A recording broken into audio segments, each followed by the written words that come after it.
यदि आपको ऐसा लगता है कि मैं जितना कमाता हूँ उससे कहीं ज़्यादा कमाने का अधिकार रखता हूँ, तो इस वीडियो में हमने कुछ ऐसे ईश्वरीय अचूक उपाय बताए हैं जिनको आप यदि पूरा सुने और अपनी दिनचर्या में शामिल करें तो आपको बहुत कम समय में धनवान होने से कोई नहीं रोक सकता।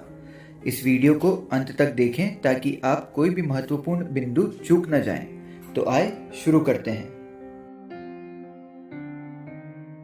अगर आप आर्थिक संकट में हैं, तंगहाली में दिन काट रहे हैं, तो इसका मतलब यह है कि आपने अपने आप को यह विश्वास नहीं दिलाया है कि आप हमेशा समृद्धि में रहेंगे और बचत भी करेंगे। आप ऐसे लोगों को जानते होंगे जो हफ्ते में सिर्फ कुछ घंटे काम करते हैं लेकिन बहुत सारे पैसे कमाते हैं।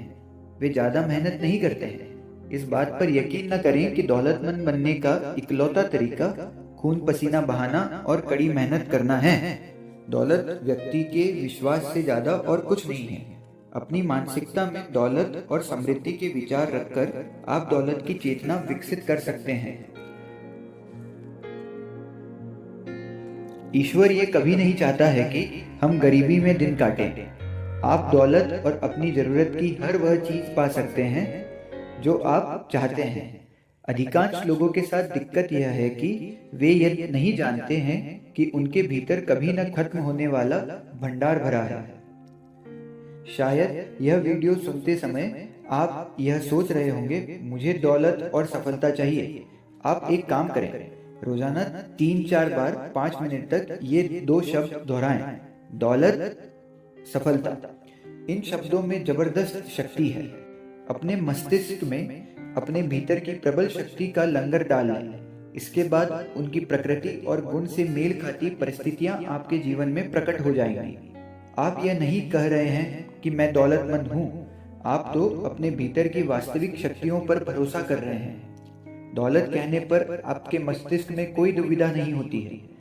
दौलत के बारे में सोचते रहेंगे तो आपके भीतर इसकी भावना प्रबल हो जाएगी। दौलत की भावना से दौलत उत्पन्न होती है। यह बात हर वक्त ध्यान रखें। यह व्यवहारिक वचन बार बार दोहराएं, खास तौर पर सोने से ठीक पहले। दिन रात मैं अपनी सभी रुचियों में समृद्ध हो रहा हूँ। ईश्वर कहते हैं जिसमें दौलत की भावना है उसे अधिक दौलत दी जाएगी, जिसमें कमी की भावना है उसे कम दिया जाएगा। आप जिस चीज को अपने मन में जमा करते हैं यह उस चीज को कई गुना कर देता है और बढ़ा देता है। हर सुबह जब आप जागें तो समृद्धि, सफलता, दौलत और शांति के विचार जमा करें। इन अवधारणाओं पर सोचें, अपने मस्तिष्क को उनके साथ अधिकतम व्यस्त रखें। ये सृजनात्मक विचार जमा राशि की तरह आपके मन में पहुंच जाएंगे और प्रचुरता तथा समृद्धि ले आएंगे। आपके मन में विचारों की कभी कमी नहीं होती है। इसके भीतर असंख्य विचार हैं जो आपके चेतन मन में प्रवाहित होने और असंख्य तरीकों से आपकी जेब में पैसे भरने के लिए तैयार हैं। ईश्वर जिस बात पर जोर देना चाहते हैं वह यह है कि अगर आप अपने मन को विश्वास दिला दें कि दौलत आपकी है और यह आपके जीवन में हमेशा प्रवाहित हो रही है, तो हमेशा और अंततः यह आपको मिल जाएगी, चाहे यह कैसा ही रूप ले। कई लोग यह दावा करते हैं कि वे तंगी में दिन गुजार रहे हैं। उन्हें अपने खर्च पूरे करने के लिए बहुत जूझना पड़ता है। क्या आपने कभी उनकी बात सुनी है?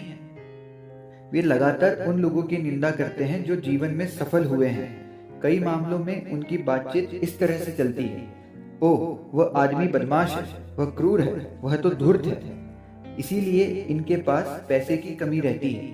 वे लगातार उसी चीज की निंदा करते हैं जिसे वे चाहते हैं। वे अपने अधिक दौलतमंद सहयोगियों की आलोचना इसलिए करते हैं क्योंकि वे उनकी समृद्धि से जलते हैं। दौलत को दूर भगाने का सबसे तीव्र तरीका अपने से ज्यादा दौलतमंद लोगों की आलोचना और निंदा करना है। एक भावना बहुत से लोगों के जीवन में दौलत की कमी का कारण है। अधिकांश लोग इसे मुश्किल तरीके से सीखते हैं। यह भावना ईर्ष्या है। ईर्ष्या के विचार विध्वंसक होते हैं क्योंकि वे आपको नकारात्मक स्थिति में रखते हैं। इसलिए दौलत आपके पास आने के बजाय आपसे दूर भाग जाती है। अगर आप किसी दूसरे की दौलत या समृद्धि से चिढ़ महसूस करें तो तत्काल दावा करें कि आप सचमुच उसे ज्यादा दौलतमंद देखना चाहते हैं, हर संभव तरीके से। यह आपके मस्तिष्क के नकारात्मक विचारों को हटा देगा और आपको अधिक दौलत प्रदान कर देगा। रात को सोने जाते समय इस तकनीक का अभ्यास करें। दौलत शब्द को शांति, सरलता और भावना से दोहराएं। ऐसा बार बार करें, किसी लोरी की तरह। दौलत शब्द बोलते हुए सोएं, आप परिणाम देखकर हैरान रह जाएंगे। दौलत बड़े हिमखंडों की तरह आपकी ओर प्रवाहित होगी। यह आपके अवचेतन मन की जादुई शक्ति की एक और मिसाल है। आपको हमारा वीडियो कैसा लगा, कमेंट सेक्शन में जरूर बताएं। ऐसे ही अन्य वीडियो के लिए सब्सक्राइब करें नॉलेज विस्तारा को। धन्यवाद।